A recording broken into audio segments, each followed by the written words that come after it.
The hotel lounge was alive with quiet conversations, the soft clinking of coffee cups, and sunlight pouring through towering glass windows, but everything seemed to stop the moment she stood beside the lonely man near the corner. Leaning carefully on her crutches, with a prosthetic leg hidden beneath her simple gray dress, she gathered every ounce of courage she had left and asked only 5 words that would forever change 2 broken lives. "Can I sit here?" What happened next left every person in that room struggling to hold back tears. Before we begin, if you believe kindness still exists and that everyone deserves a second chance, please take a moment to like this video, leave a comment, share it with someone you love, and subscribe to HeartLine Stories. Your support helps us continue sharing powerful stories that remind the world compassion is never wasted. It was a beautiful spring afternoon when 32-year-old Marina Holt entered the Grand Hotel Café. The place looked far too elegant for someone who had spent years rebuilding her life one painful step at a time. Every polished marble floor reflected the confidence she wished she still possessed. Every perfectly dressed guest reminded her how different she had become since the terrible highway accident that had taken her left leg 4 years earlier. Before the accident, Marina had been an energetic elementary school teacher who loved hiking, dancing, and chasing dreams without fear. Overnight, those dreams disappeared beneath hospital ceilings, endless surgeries, and months of rehabilitation. Friends slowly stopped calling. The man who had promised forever quietly walked away. She learned that physical pain eventually fades, but loneliness often grows stronger with time. That afternoon, she had come to the hotel to attend a motivational seminar about rebuilding confidence after trauma. She almost turned around several times before reaching the entrance. Every step with her crutches attracted unwanted attention.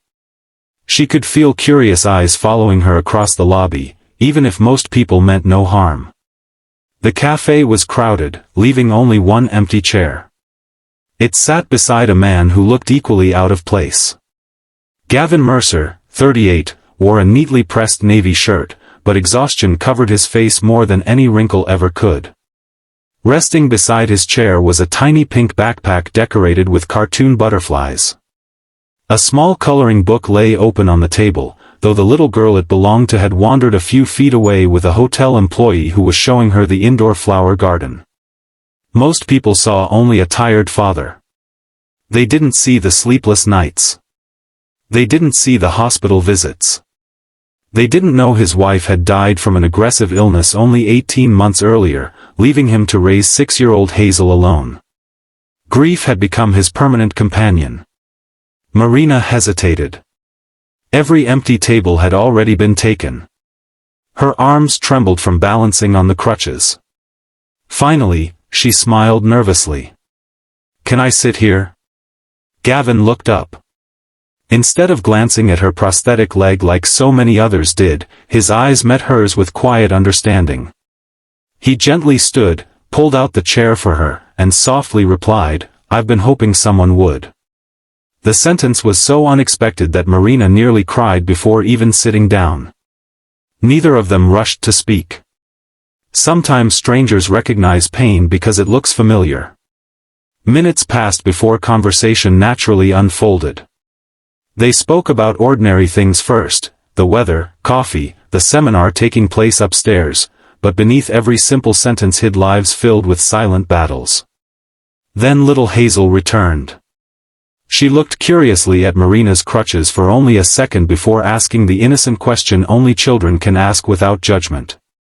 "Does your robot leg make you stronger?" Marina laughed for the first time in months. "Some days it helps me stand," she answered. Hazel smiled brightly. "Then I think it's a superhero leg." The entire table burst into laughter. Nearby guests smiled without even knowing why. As the afternoon continued, Marina discovered that Gavin wasn't searching for sympathy. He simply missed having someone who understood what surviving felt like. Meanwhile, Gavin noticed that Marina still apologized every time her crutches accidentally bumped a chair or slowed her down. He finally said something she had never forgotten.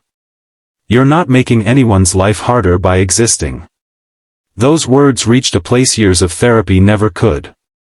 For so long Marina believed she had become a burden.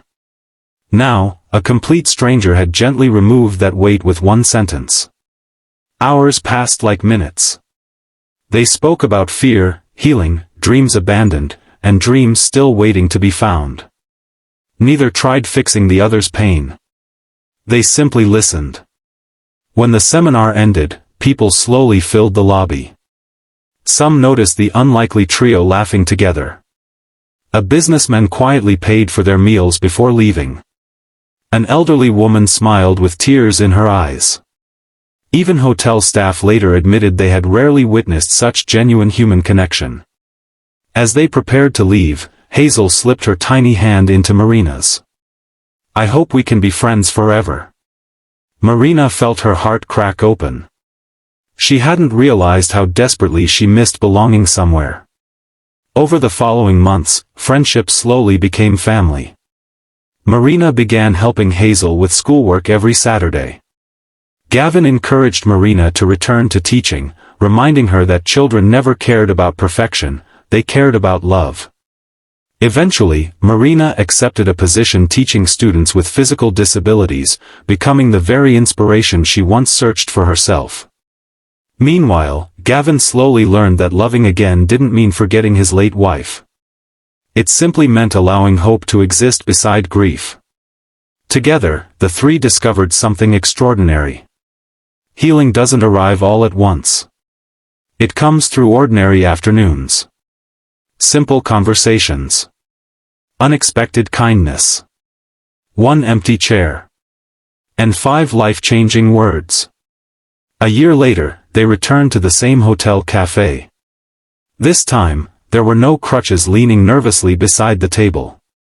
Marina confidently walked with only her prosthetic leg and a quiet smile. Hazel proudly carried her school drawings, while Gavin looked lighter than he had in years. When the waiter asked whether they were celebrating something special, Gavin smiled at Marina before answering. "We're celebrating the day a stranger became our miracle." The waiter didn't fully understand, but every person close enough to overhear felt something shift inside their hearts. Sometimes miracles don't appear with grand speeches or dramatic rescues. Sometimes they simply ask, "Can I sit here?" If this story touched your heart, please like this video, share it with someone who needs hope today, and subscribe to HeartLine Stories. Your support allows these messages of kindness to reach people who may be fighting battles we cannot see. Sparkling Heart special request: comment below with the words, "Kindness changes lives," if you believe one small act of compassion can completely transform someone's future. As Marina looked across the table at Gavin and Hazel, she realized life had not given her back the leg she had lost.